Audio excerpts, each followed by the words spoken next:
A sloth, a donkey, and a curious human. Send a prompt and see what they're doing.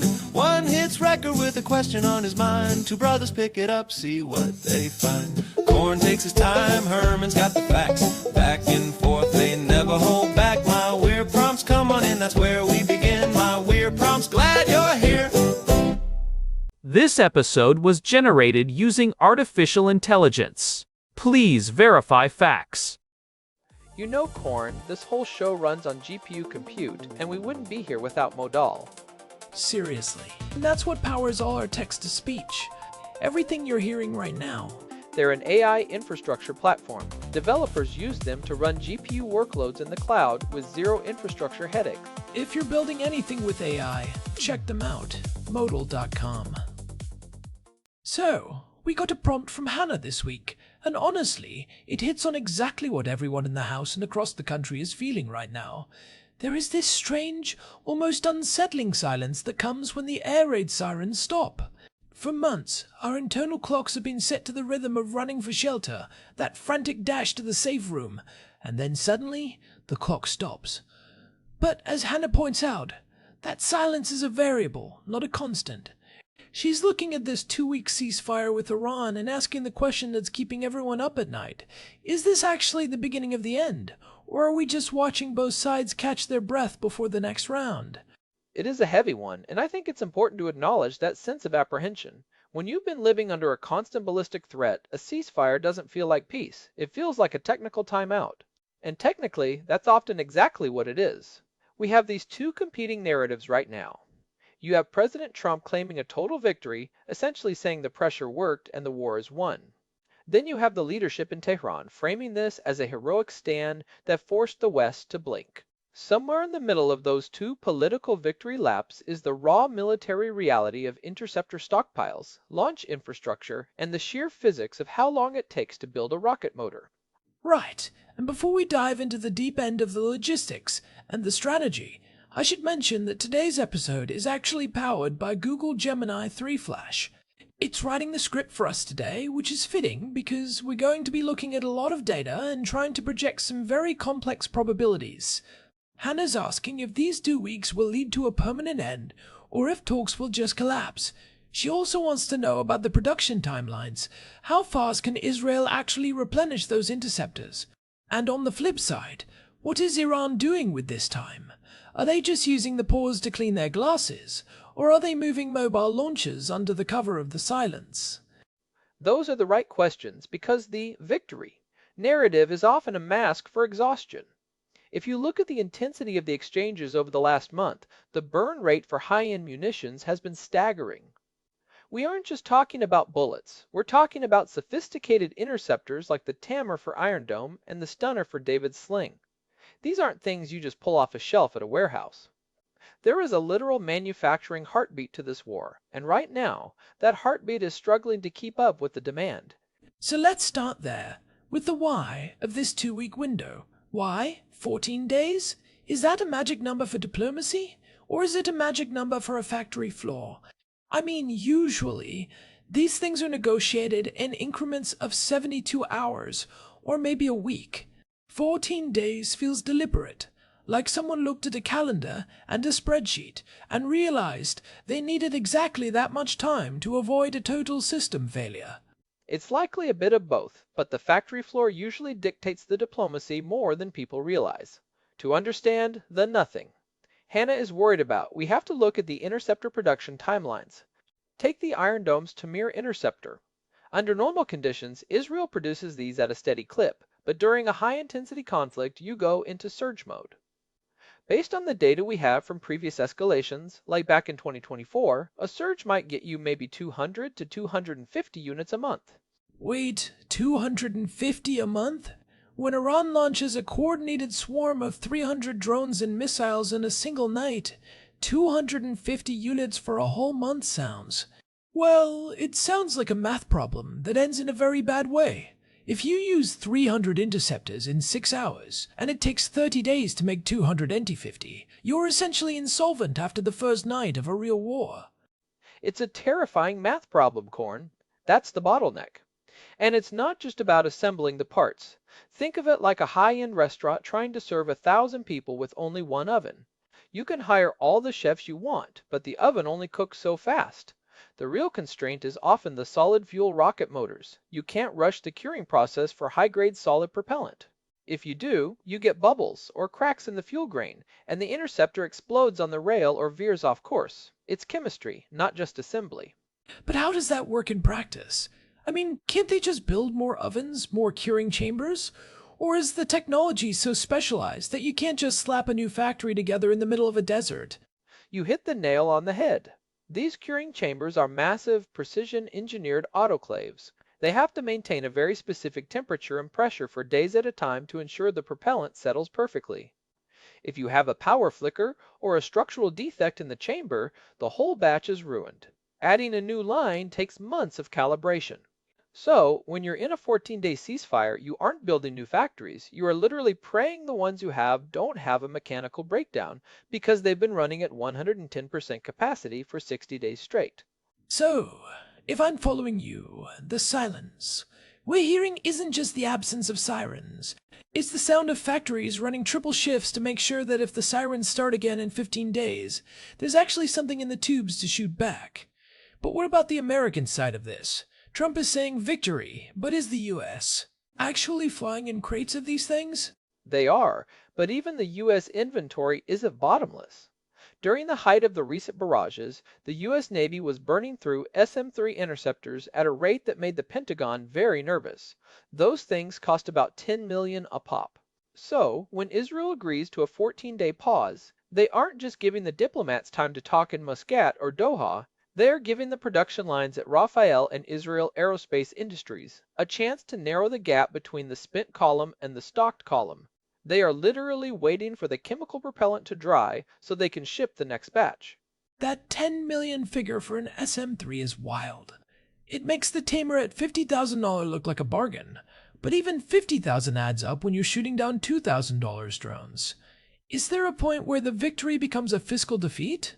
Like, we won, but we're now broke? That's the interception trap. It's a concept where the cost of defense is so much higher than the cost of offense that the defender eventually collapses economically. Iran knows this. They use cheap, off-the-shelf components for their Shahed drones, lawnmower engines, basic GPS chips, and force Israel to use high-end radar-guided missiles to stop them. A 14-day pause gives the accountants as much of a breather as the soldiers. It allows the U.S. and Israel to recalibrate their financial aid packages and figure out how to pay for the next 1,000 bargain interceptors. And on the flip side, what is Iran doing? Hannah asked if they are just cleaning their glasses. I assume they aren't just sitting in the break room drinking tea. Far from it. Iran isn't just sitting on its hands either. Their decentralized launch architecture is designed for exactly this kind of pause. They use Mobile Transporter Erector Launchers, or TELs, for their precision-guided missiles. During active fighting, those TELs have to stay hidden, moving constantly to avoid being picked up by Israeli or American synthetic aperture radar satellites. It's a game of cat and mouse. If they stay still for more than 20 minutes, they risk a JDAM coming through the roof. So the ceasefire is essentially a safe zone for their logistics. During a ceasefire, they can perform hot maintenance. They can recalibrate the guidance systems on their Khyber Shekin missiles, they can swap out crews that are suffering from fatigue, and they can move decoys into position to soak up Israeli intelligence efforts. Think about it. If you have 14 days where you know you won't be bombed, you can move your high-value launchers into better positions, replenish the underground missile cities, and fix the hydraulic systems on your trucks that have been redlining for a month. Wait, missile cities? I've heard the term, but are we talking about actual underground bunkers or just big warehouses? We're talking about vast, hardened tunnels bored deep into the Zagros Mountains. These are self-contained ecosystems. They have rail systems to move missiles from storage to launch points, living quarters for the IRGC Aerospace Force, and even their own power grids. But even a city needs supplies. During active war, the roads leading to these tunnel entrances are watched 24/7 by drones. Bringing in a convoy of fuel trucks or replacement parts is a suicide mission. In a ceasefire, you can drive those trucks right up to the front door, unload, and be back at the base for dinner. This feels like that classic reloading scenario. Hannah asked if something productive could come from these 2 weeks, if the war is just going to continue. If both sides are just using this to sharpen their knives, does that count as productive? Or is it just making the next round bloodier? I mean, is there any world where reloading actually leads to rethinking? Productive is a relative term in a war of attrition. For Israel, productive means using these 2 weeks to perform deep maintenance on the radar arrays that have been running 24/7. These systems aren't designed to operate at 100% capacity indefinitely. The cooling systems, the signal processors, they need downtime. If a radar sensor burns out because it wasn't maintained, the whole Iron Dome battery becomes a very expensive paperweight. If Israel uses this time to reset their technical baseline, they are in a much better position to handle a renewed conflict. And what about the human element? You mentioned crew rotations. These guys operating the batteries haven't slept in weeks. I remember seeing photos of IDF soldiers sleeping on the gravel next to the launchers. That's a huge factor. Combat fatigue leads to mistakes. In anti-ballistic missile defense, a mistake is measured in lives lost. You have about 30 to 90 seconds to identify, track, and engage an incoming threat. If the operator is hallucinating from lack of sleep, that's when you get leakers missiles that slip through the net. Using 14 days to cycle fresh operators from the reserves into the active batteries is a massive strategic advantage. It restores the edge of the defense. But doesn't that also apply to Iran? They have crews sitting in silos and driving trucks across the desert. They must be just as fried. They are, but their posture is different. Iran's estimated stockpile of precision missiles is somewhere between 2,000 and 3,000 units. Their replenishment rate is much lower than Israel's interceptor rate, maybe 50 to 100 a month, but they have the advantage of the first move. They choose when the ceasefire ends. They can wait until their crews are 100% rested, their silos are 100% stocked, and then they pull the trigger. Israel has to be 100% ready 100% of the time. That asymmetry is exhausting. But how does that play out on the ground? If Iran chooses the moment, does Israel have any way to anticipate it, or are we just back to the sirens at 2000 a.m. on day 15? There are always telltale signs. You look for changes in the communication patterns of the IRGC. You look for the movement of specialized support vehicles, like the ones that carry the liquid oxygen for certain older missile types. If you see a sudden surge in encrypted traffic or a specific movement of maritime assets in the Gulf, you know the silence is about to end. But even with that intelligence, you're still reacting. That's the fundamental stress of being the defender. That's the part that makes me apprehensive, like Hannah said. If Iran knows it takes Israel 6 to 8 weeks to produce a full batch of interceptors, and we're only taking a 2-week break, the math still favors the attacker if the war drags on. So, what are the odds this actually turns into something permanent? Because Trump is saying victory, but victory usually implies the other side can't fight back anymore. That doesn't seem to be the case here. This is where the probability analysis gets really interesting and, frankly, a bit grim. To get to a permanent end, you have to look at the exit costs. For the Iranian regime, the cost of stopping now is admitting that their massive investment in missile technology didn't actually destroy their Zionist enemy. If you look at the victory narrative, you have to ask what the strategic objectives were. If Israel's objective was to degrade Iran's ability to project power, they've had some success. We've seen the strikes on the drone factories and the missile storage sites. But degraded is not destroyed. It's like hitting a reset button on a timer rather than smashing the clock. But let's talk about that victory claim from the White House. If Trump is telling the world he won, and he's the one holding the purse strings for the interceptors, does that force Israel's hand? Can Israel even say, no, we didn't win yet, if their main supplier is already taking a victory lap? That is the geopolitical tension of the moment. If the U.S. decides the war is functionally over for Israel's offensive capabilities because they rely on American diplomatic cover and logistical support. But it doesn't stop Iran from firing. For a permanent end to the war, you need more than a technical pause. You need a fundamental shift in the Iranian regime's calculus. And right now, the IRGC, the Islamic Revolutionary Guard Corps, still views this conflict as their primary source of domestic legitimacy. They frame themselves as the only thing standing between Iran and Zionist aggression. If they agree to a permanent peace, they lose the external enemy they use to justify their internal repression. Which leads perfectly into Hannah's other point. She asked if Iran will just use these 2 weeks to resume killing its own people. While the world is looking at the border and the missile silos, what happens in the streets of Tehran and Isfahan? Does the silence of the sirens mean the sound of the secret police gets louder? That is the tragic second-order effect of these ceasefires. It's a pattern we've seen in authoritarian states for decades. When the external pressure of an active war subsides, the internal security apparatus, the Basij, and the IRGC can refocus their resources. During the height of the missile exchanges, a lot of those internal security units were diverted to guard high-value military assets, manage the logistics of the missile force, or even just handle crowd control during blackouts. Now, they can go back to patrolling the universities and the neighborhoods where dissent has been simmering.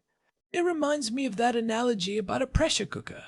The war is the steam coming out of the valve, but the ceasefire is someone plugging the valve while the heat is still on. We've seen this pattern before. They used the national emergency of the war to justify a crackdown, passing new laws, arresting traitors, and then they used the peace of the ceasefire to consolidate those gains by eliminating the leaders of the opposition who were too busy trying not to get bombed to organize. It's a win-win for the regime. They get to claim they stood up to the great Satan and the little Satan, and then they use the breathing room to make sure no one at home can point out the emperor has no clothes. Can we dig into that? Is there a specific case study where this happened before? I feel like I've seen this movie in the 80s or 90s. Look at the Iran-Iraq war in the 1980s. It was an 8-year meat grinder. Whenever there was a lull in the fighting, or when the war of the cities, the missile exchanges, paused, the regime didn't use that time to liberalize. They used it to carry out massive internal purges. They executed thousands of political prisoners in 1988, right as the war was winding down. The logic is simple. We survived the foreign enemy, now we must cleanse the internal one. It's a terrifying historical precedent for what might be happening right now during these 14 days. And the victory narrative from the US side actually helps them in a weird way. If Trump says, "We won," it signals to the world that the US is looking for an exit. That reduces the credible threat of a massive American escalation, which gives the Iranian regime more confidence to crack down internally. They think the Americans are done. They want to go home and tweet about their win, so we can handle our internal business without worrying about a Tomahawk missile coming through the window. Right. And you have to consider the economic aspect. Iran's economy is in shambles. A ceasefire allows them to try and restart some oil exports or access frozen funds that might be part of the backdoor negotiations. If they get a cash infusion during these 14 days, that money doesn't go to schools or hospitals, it goes to paying the salaries of the security forces who keep the regime in power. So if we're looking at these 14 days, and we're trying to find a reason for hope, real hope, not just politician hope, where do we find it? Is there any chance for regime change? Or is that just a pipe dream while the IRGC still holds the guns? Hannah's asking if anything productive can happen. Is there a version of productive that isn't just reloading? Regime change is never a linear process. It looks like nothing is happening until everything happens all at once. Think of the Berlin Wall. Everyone thought it was permanent until the day it wasn't. The hope here, if you want to call it that, is that the war has exposed the regime's fragility. They've spent billions on missiles that were mostly intercepted, while their own people are dealing with 80% inflation and a collapsing infrastructure. 14 days of silence might give the Iranian people a moment to breathe and realize that the victory their leaders are shouting about hasn't put food on their tables. But wait, how does that translate to action? If you're a student in Tehran and you're hungry and tired of the morality police, does a 14-day ceasefire actually give you a window to organize? Or are you just too busy trying to find bread? It's a bit of both. Revolutions often happen when things start to get slightly better, or when the immediate threat of death is removed. It's called the Tocqueville paradox. When a regime relaxes its grip just a little bit like during a ceasefire, that's when the people find the space to realize how much they hate the grip. If the silence lasts long enough for the fear of the sirens to fade, it might be replaced by the anger over the economy. That's the gamble the regime is taking. But that's a long-term play. In the short term, Hannah is worried about the sirens starting again. If we assume the talks collapse, And let's be honest, the track record for these things isn't great. What should we be watching for? What are the leading indicators that the 14 days are up and the war is resuming? Like, if I'm Hannah, what am I looking for on the news that tells me the silence is about to end? This is where the OSINT open source intelligence community is invaluable. If I were Hannah or anyone listening, I'd be watching two things. First, keep an eye on the dark ships in the Persian Gulf and the Caspian Sea. Are we seeing a surge in component deliveries from places like China or North Korea? Those microchips and specialized gyroscopes are the lifeblood of the Iranian drone program. If they are restocking those components during the ceasefire, they are planning to build more Shahed drones for the next round. That's a good one. What about the flight trackers? I always see people posting screenshots of cargo planes flying from Tehran to Moscow, or vice versa. Watch the Ilyushin 76 flights. Those are the workhorses of the Iranian-Russian military axis. If those flights increase during the peace, it means they are swapping tech. Maybe Iran is getting better anti-aircraft systems in exchange for more drones. And on the Israeli side, watch the Ministry of Defense procurement announcements. If you see a massive, multi-billion-dollar emergency allocation for interceptor production, it means the military doesn't believe the ceasefire will hold. They are buying insurance. It's like watching a neighbor buy a whole lot of plywood right before a hurricane. They might say the storm is passing, but their actions say otherwise. Another thing to watch is the rhetorical shift in Tehran. Right now, they are in victory mode, but watch for the pivot. If they start focusing more on unmet demands or violations of the ceasefire, even minor ones, they are laying the groundwork for a justifiable resumption of hostilities.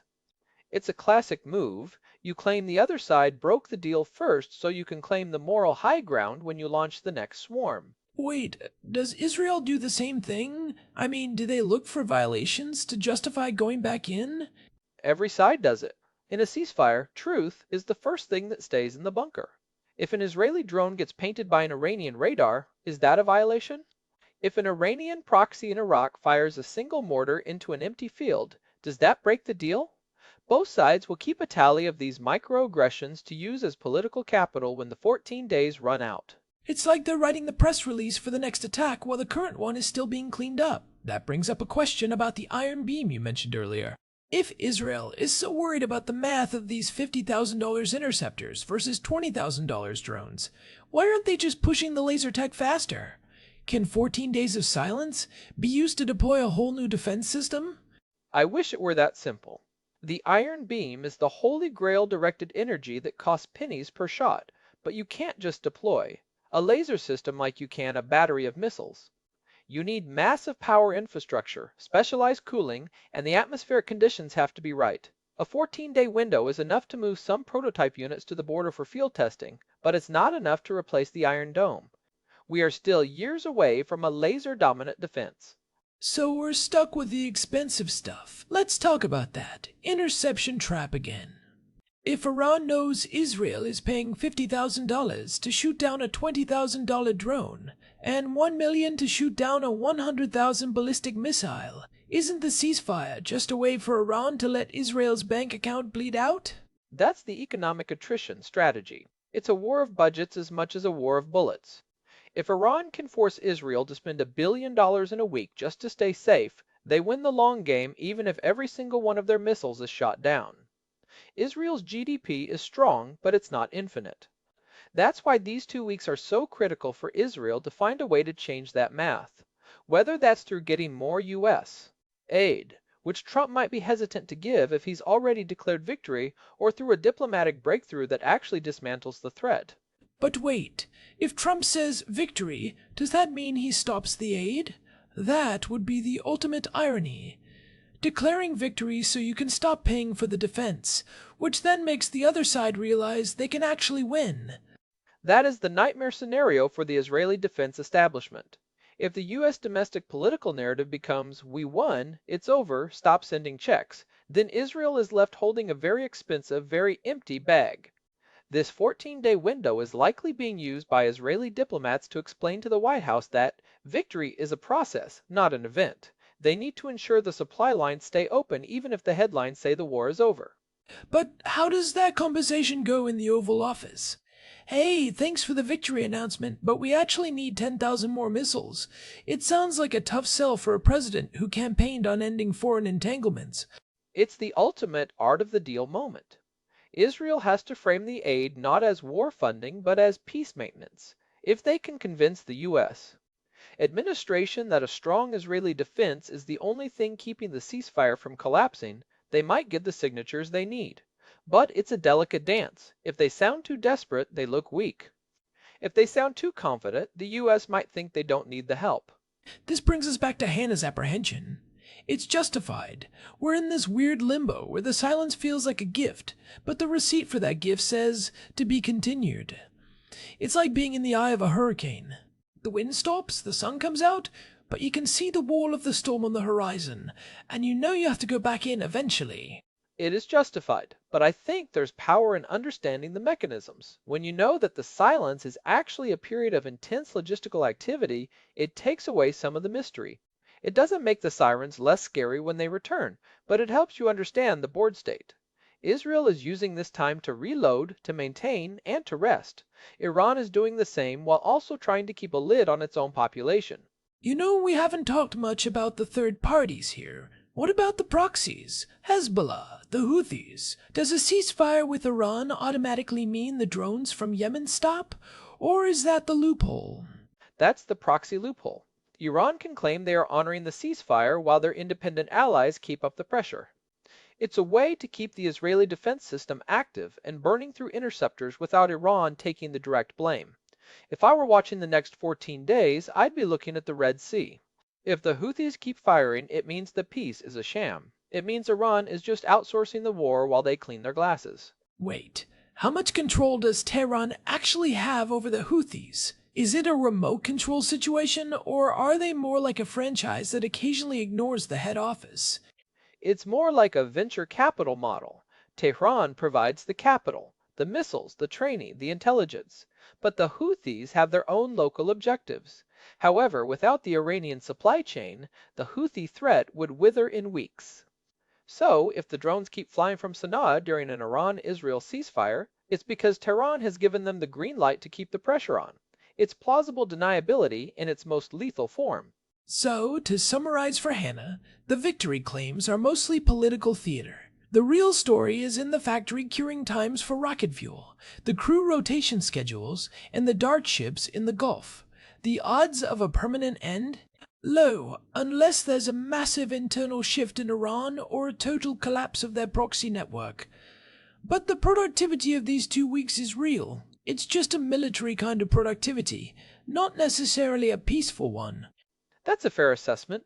It's a stand down, not a disarmament. And while we hope the diplomats can find a path, the soldiers are busy making sure they're ready if that path hits a dead end. We have to remember that in this part of the world, peace is often just the name we give to the time between wars. That's a dark thought to end on, but it's the reality Hannah is living in. Actually, let's keep going for a bit. Hannah's prompt had a lot of layers we haven't fully peeled back yet, especially that part about the victory narrative. I mean, Trump is saying it's over, and Tehran is saying they've won. If both sides are claiming victory, does that actually make it easier to reach a permanent deal? Like, if everyone can go home and tell their people they won, does that lower the stakes for a real compromise? That's a classic diplomatic strategy, the face-saving exit. If you can construct a narrative where both sides feel they've achieved their primary goals, you can sometimes turn a ceasefire into a frozen conflict that lasts for decades. Think about the Korean Peninsula. Neither side won the war in the traditional sense, but they both survived, and they've been in a state of not war for over 70 years. The problem here is that the Iran-Israel conflict is fundamentally different because of the ideological component. The North and South Koreans don't officially deny each other's right to exist in the same way the Iranian regime denies Israel's. Right, so the victory narrative is more of a temporary shield than a permanent bridge. It's a way to stop the bleeding, but it doesn't heal the wound. And we have to look at what Trump's victory actually looks like on paper. If it's just the shooting stopped, that's not a victory, that's a pause. A real victory would involve verifiable limits on Iran's ballistic missile program and an end to their proxy network. But Iran sees those things as their strategic depth. Giving them up would be seen as a total surrender, not a victory. So when they claim victory, they are really claiming that they survived the maximum pressure of the last few weeks without collapsing. Which is why the regime change question is so thorny. Hannah asked if there's any hope for it. If the regime can survive a direct conflict with Israel and the US, and then turn around and tell its people we won, does that actually make them stronger? Or does the average person in Tehran look at the rubble and the empty ATM machines and realize the victory is a lie? It's the rally round the flag effect. In the short term, external threats often consolidate power for authoritarian regimes. People who hate the government might still support the defense of the nation. But that effect has a half-life. Once the immediate threat of being bombed subsides, people start looking around at the rubble, both literal and economic, and they start asking, was it worth it? Let's talk about that rubble. Is there any fun fact or weird detail about how Iran is actually paying for this? I heard they were using gold or even barter systems because of the sanctions. It's fascinating, actually. There are reports that Iran has been trading energy, oil, and gas directly for military technology with Russia and North Korea. It's a literal oil for missiles program. They bypass the global banking system entirely. So when we talk about sanctions hurting them, it's true for the average person who wants to buy an iPhone, but for the IRGC, as long as they have oil in the ground and a willing partner in Moscow or Pyongyang, the missiles will keep coming. That is such a grim reality. It's like a parallel economy of destruction, and that 14-day window is just a time to settle the invoices and move the crates. And that's why the IRGC knows that. That's why their posture improvement isn't just about missiles, it's about internal security. They are likely using this time to identify and detain anyone who was too loud during the conflict. It's a dark reality, but ceasefires are often the most dangerous time for internal dissidents because the secret police aren't distracted by air raids anymore. It's like the war just shifts from the border to the basement of a prison. It's a different kind of siren, one you don't hear until they're at your door. That's a grim way to put it, but it's accurate. So, for Hannah, the apprehension is the only logical response. You're watching a high-stakes game of poker where both players are claiming they have a royal flush, but they're both secretly checking their wallets to see if they can afford another round. And Israel's wallet, in this case, is the interceptor stockpile. Let's go back to those numbers for a second. 250 tamirs a month. If a 14-day ceasefire gives them, what, 125 new units? That's like 10 minutes of a mass attack. Is there any way to speed that up? Can they build a new factory in 2 weeks? You can't build a factory, but you can outsource components. We've seen reports of parts being manufactured in the US and then flown to Israel for final assembly. That cuts down the timeline, but you still have the curing issue we talked about. You can't cheat physics. If the rocket motor needs 10 days to set, it needs 10 days. You can have 1,000 factories, but if you only have one high-pressure curing chamber, you're stuck. So the silence is literally dictated by the speed at which chemicals harden. That is a wild thought. The fate of the Middle East depends on the drying time of industrial propellant. Welcome to modern warfare corn. It's less about bravery on the battlefield and more about efficiency on the assembly line, and that's something Iran can't match at the same scale. They have to rely on their domestic production and whatever they can smuggle in from their partners. They don't have a superpower ally providing a direct, high-capacity air bridge for advanced munitions in the same way Israel does. But wait, what about China? They're the masters of the assembly line. If China decided to back Iran the way the US backs Israel, does the math flip? China is the wild card. Right now, they are playing both sides. They want Iranian oil, but they don't want a regional war that disrupts global trade. If China started surging microchips or finished drones to Iran, the interception trap would become a bottomless pit for Israel. But so far, Beijing has been cautious. They prefer to watch from the sidelines and collect the peace dividend of being the only major power not directly involved in the shooting. That's a huge asymmetry that often gets lost in the headlines. Trump can claim victory because he knows he can outproduce and outsupply the Iranians in a long-term attrition scenario. But that only works if the political will in the US holds up. If the American public gets tired of the forever war in the sky, the air bridge closes. And if the Israeli population can handle the psychological attrition of the sirens, That's what Hannah is talking about, the life without air raid sirens. That relief is a powerful political force. If the ceasefire holds for 14 days, there will be massive pressure on the Israeli government to extend it, even if the military conditions are perfect. No one wants to go back to the shelters. The silence becomes addictive. It's the peace dividend of the 14 days. It creates its own momentum. But if that momentum is built on a foundation of reloading rather than resolving, it's a very fragile piece. It's like a piece of glass that's been dropped and has 1,000 tiny cracks. It's still in one piece for now, but you don't want to tap it too hard. Fragile is the word, and we haven't even touched on the cyber aspect. During a ceasefire, the kinetic weapons might stop, but the cyber warfare usually ramps up. Both sides are likely trying to hack into each other's command and control systems right now, looking for the off switch for the next round of missiles. Is that actually possible? Can you hack a missile while it's in the air? It's incredibly difficult, but you can hack the launch command. If you can get into the server that tells the TELs when to fire, you can create a misfire or just delay the order long enough for a counterstrike to take out the launcher. During a ceasefire, both sides' cyber units are working 24/7 to plant logic bombs in the other's infrastructure. The silence in the air is often accompanied by a roar of activity in the digital realm. So the silence is only in the air. In the wires and the factories and the prison cells, it's louder than ever. Precisely. Well, I think we've really covered the ground here. Hannah, we're right there with you, enjoying the silence, but keeping our shoes by the bed, just in case. It's not the most comforting answer, but in this house, we prefer the truth over a comfortable lie. Always. It's the Israel reality. You hope for the best, you prepare for the worst, and you keep an eye on the Interceptor production schedules.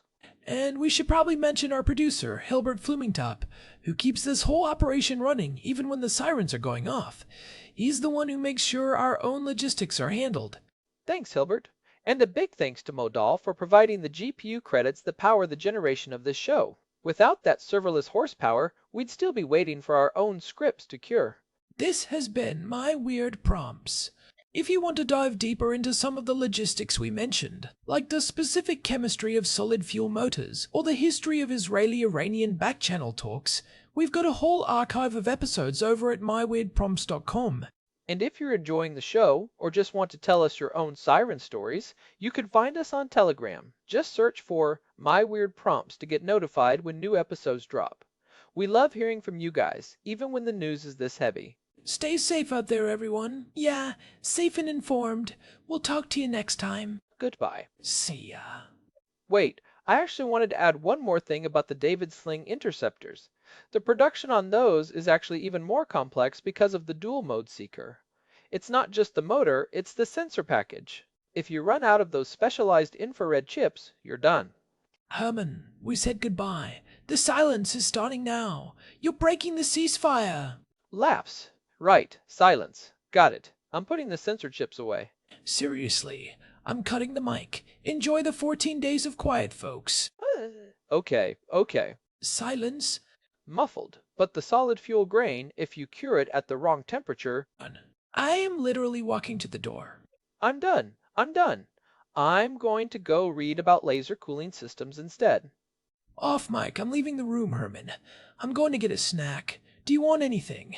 Off mic. Bring me some of those dried mangoes? And maybe a spreadsheet on interceptor burn rates? Off mic. Only if you stop talking about rocket motors for at least 10 minutes. That's my ceasefire condition. Off mic deal. Mostly. I'll just think about them silently. Off mic. Size. I'll take what I can get. End of session. This episode was produced using Google Gemini 3 Flash. Text-to-speech by Chatterbox. Thanks for listening to our show, My Weird Prompts, where our thoughts go from slow takes to facts on cue. We change and follow through. My weird prompts.